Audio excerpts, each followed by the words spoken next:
नमस्कार दोस्तों। आज मैं आपको एक जीवन का एक अपना किस्सा सुनाता हूँ। मैं आज से लगभग 10-12 साल पहले ट्रेन से आता-जाता था। तो जब भी कभी मैं ट्रेन पकड़ता के लिए जाता था रेलवे स्टेशन पर, तो रेलवे स्टेशन के बाहर एक भिखारी भीख माँगता था और उसका रोज़ का काम था भीख माँगना। और कई बार लोग उसको दे देते थे, कई बार नहीं देते थे। ऐसा मैं भी करता था। तो अमूमन वो जिस टाइम लोग बाग सुबह ऑफ़िस के लिए, अपने काम-धंधे के लिए जाते थे, तो लोग बाग या तो उस टाइम मिलता था या सी जो लोग बाग शाम को काम करके लौटते थे अपने घर, तब वो रेलवे स्टेशन के बाहर ही मिलता था।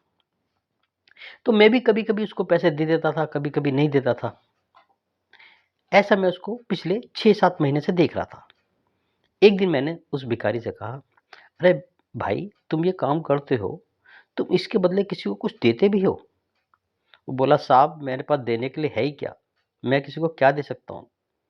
मैंने कहा, "भाई ऐसा है, जब कोई आदमी तुमको 1 रुपया अठन्नी देता है, तो उसको कम से कम दुआ तो दे दिया करो।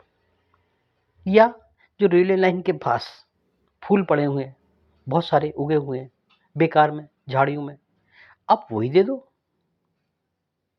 उसके बाद वो ऐसे ही करने लगा।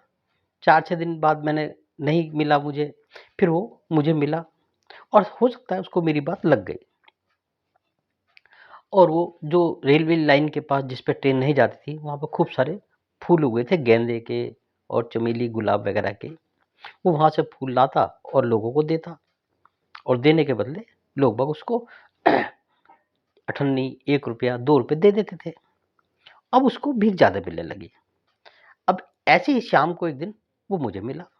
उसने जैसे ही मुझे फूल दिया, मुझे खुशी हुई और मेरे पास छुट्टा पैसा ना होते भी मैंने कहा, "भई ऐसा है, ये तो तुमने अच्छा काम किया।" और मेरी जेब में एक ₹5 का नोट पड़ा था। मैंने ₹5 का नोट उसको दिया और कहा, "भाई, अब तुम एक भिखारी नहीं, अब एक तुम व्यापारी हो गए हो।"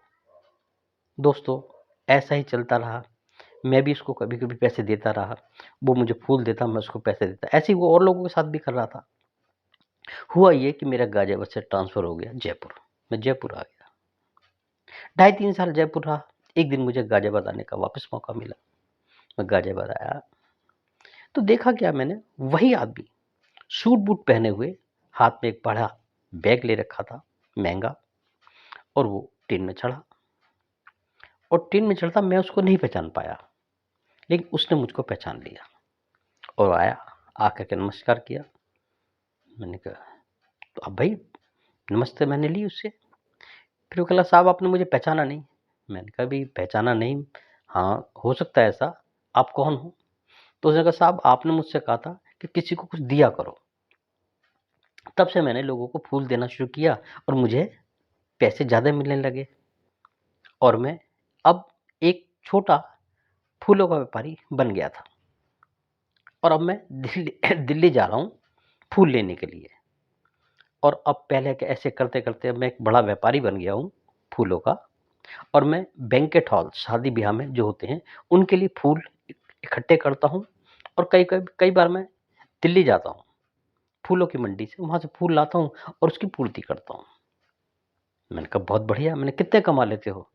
कि साहब 15-20 हज़ार कमा लेता हूँ। मैंने कहा, "बहुत अच्छा, मैं और क्या करते हो?" मैंने कहा, "साहब अब तो मुझे जो दिल्ली के फार्म हाउस है, गुड़गाँव के फार्म हाउस है, वहाँ से भी कभी-कभी ऑर्डर आते हैं।